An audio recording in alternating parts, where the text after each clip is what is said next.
Ma conversation avec Guillaume Gomez se poursuit sur la gastronomie populaire qu'on trouve dans les bistrots et les cafés de France. Il y a beaucoup de chefs qui travaillent aussi bien dans la grande gastronomie, comme vous dites, que dans des bistrots. Et il y a beaucoup. Yves Candebord, pour citer que lui, a été l'un des premiers à lancer son bistrot issu de la grande restauration. C'est pas quelque chose qui est imperméable. Voilà. On peut passer de l'un à l'autre à partir du moment où vous faites de la qualité, à partir du moment où vous avez cette même approche.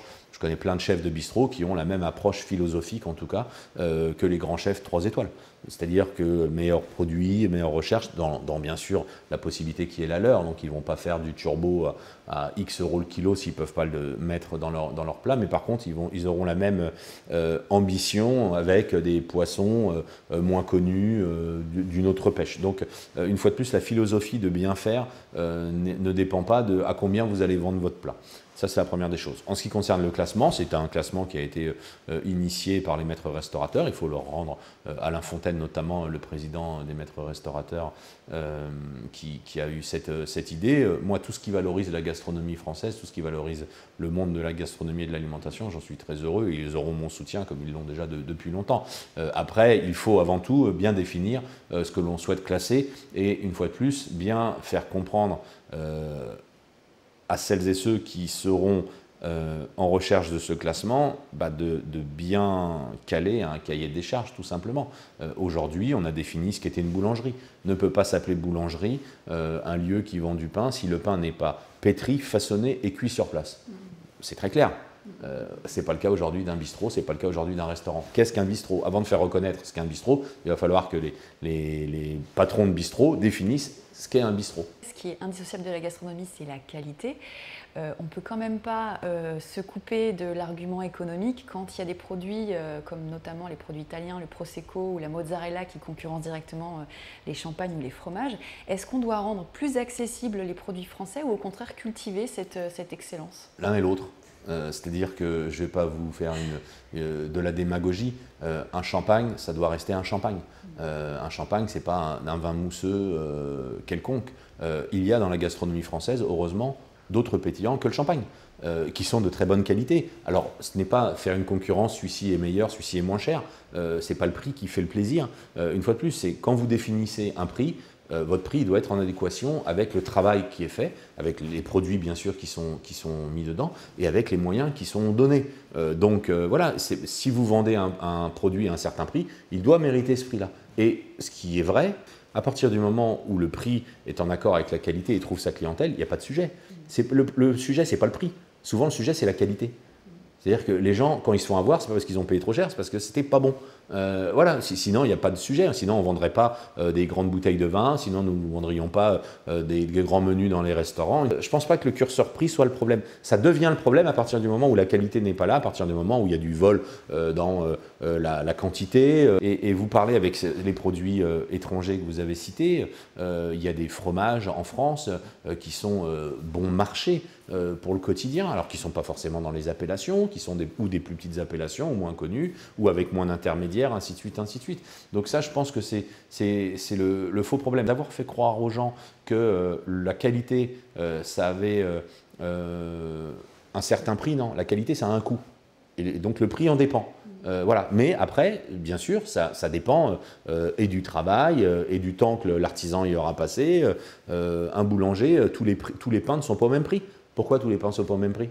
Parce que ce n'est pas le même travail, ce ne sont pas les mêmes produits, pourtant c'est dans le même lieu. Donc voilà, c'est exactement cet exemple-là. Dans le vignoble de France, dans le panel du vignoble de France, il y a des grands vins, il y a des grands champagnes, avec des grands cognacs, avec un travail mis en face, avec des produits, avec une certaine aussi notoriété, une certaine demande qui peut faire gonfler les prix. Et puis il y a d'autres choses, il y a d'autres vins, il y a d'autres spiritueux qui sont abordables au prix de vins étrangers ou de produits étrangers. Donc à chaque fois, il faut se poser la bonne question.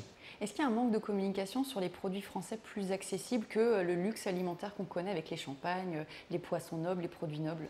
Non, je ne pense pas. Je pense qu'aujourd'hui, vraiment, toutes les informations sont à disposition en tout cas. C'est-à-dire que, il n'y a pas une personne qui fait un vin ou un fromage qui n'a pas un minimum de communication. Donc après, bien sûr, il faut trouver ça. Maintenant, et le luxe et la haute gastronomie sont l'étendard aussi de la France et nous en sommes très fiers. Nous avons le premier groupe de luxe au monde est français. Les champagnes, bien évidemment, par définition, sont français et se vendent dans le monde entier. Donc il faut en être très fier. On ne va pas se faire, nous, du bashing en bon français, comme on dit. Non, il faut être très fier de ça. Maintenant, l'un n'empêche pas l'autre. Et une fois de plus, il n'y a pas un grand vigneron que je rencontre qui n'est pas au service des plus petits. C'est-à-dire que les grands vignerons, quand vous parlez avec eux, ils ne boivent pas que des grands vins au quotidien. Ils boivent aussi d'autres vins, ils en découvrent d'autres et ils sont très contents de ça. Et donc, je pense qu'au contraire, tout ce qui brille permet d'éclairer les autres. Et à partir du moment où vous avez l'étiquette France, même si votre fromage n'est pas connu, vous faites partie de la famille des fromages de France.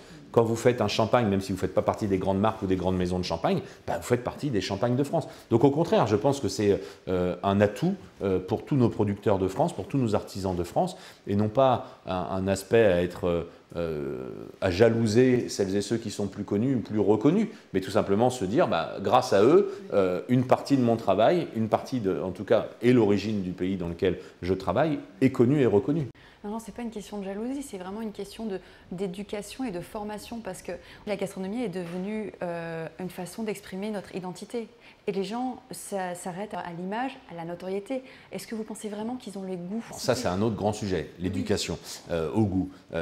Bien sûr, il faut travailler là-dessus. On a perdu énormément.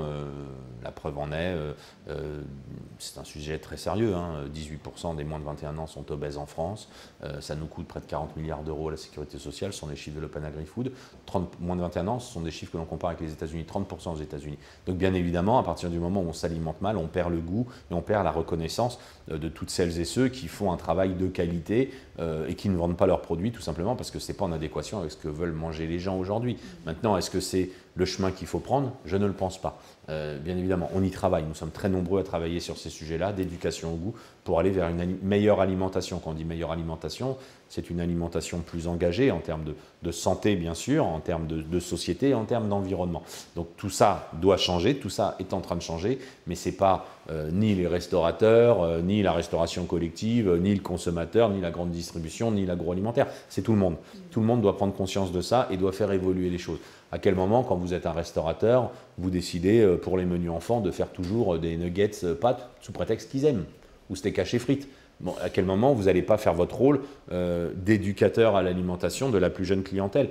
Les chefs Eurotoc notamment sont très engagés là-dessus depuis une vingtaine d'années, de proposer des menus enfants sans soda et avec des plats en mini portions. Parce que quand vous êtes un enfant, vous pouvez manger un peu de poisson et un peu de viande, autre que tout haché. Vous avez des dents. Donc c'est l'évolution humaine qui a fait que vous pouvez mâcher à partir d'un certain âge. À partir du moment où le pédiatre vous dit vous pouvez passer aux morceaux, c'est que vous pouvez manger des morceaux. Il n'y a pas de raison qu'au restaurant on vous serve tout pré-haché et pré-mâché. Donc c'est important parce que moi c'est ce que je dis aux restaurateurs, mais posez-vous la question, ce sont vos clients de demain. Si vous leur donnez à 8 ans des nuggets frites, mais à 25 ans, ils veulent des nuggets frites. Donc, ils ne mangeront plus votre saute meunière, vos riz de veau ou vos filets de bœuf au mori. Voilà, donc vous ne les vendrez plus. Donc, il faut avoir ce rôle aussi éducationnel au restaurant, de proposer aux plus jeunes convives, quand ils sont là, déjà un moment qui est à eux, qu'ils apprécient ce côté restaurant, pour ceux qui ont la chance d'aller au restaurant, et qu'ils puissent manger autre chose que ce qu'ils peuvent manger à la maison ou à la cantine, tout simplement. Et ainsi de suite, et ainsi de suite. Et je sais que dans la restauration collective, dans la restauration scolaire notamment, je rappelle que la restauration collective, c'est près de 10 millions de repas par jour. Donc un débouché important pour nos producteurs et pour la typicité même de la gastronomie française. Les choses sont en train de changer parce que, bien évidemment, les gens se sont rendus compte qu'il y avait un problème lié à l'alimentation, que ce soit les élèves, les parents d'élèves, le corps éducatif. Alors, il a peut-être fallu passer par des scandales dans l'agroalimentaire, en effet, pour que les gens réagissent et se disent « mais qu'est-ce que je suis en train de manger?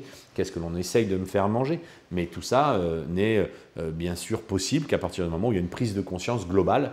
Parce qu'il ne suffit pas de dire aux enfants, il ne faut pas manger de tomates au mois de janvier, ou il faut manger des produits en saison, pour quand ils arrivent à la cantine, il y a des tomates, quand ils rentrent à la maison, il y a des tomates, et s'ils sortent au restaurant avec papa et maman, il y a des tomates mozza.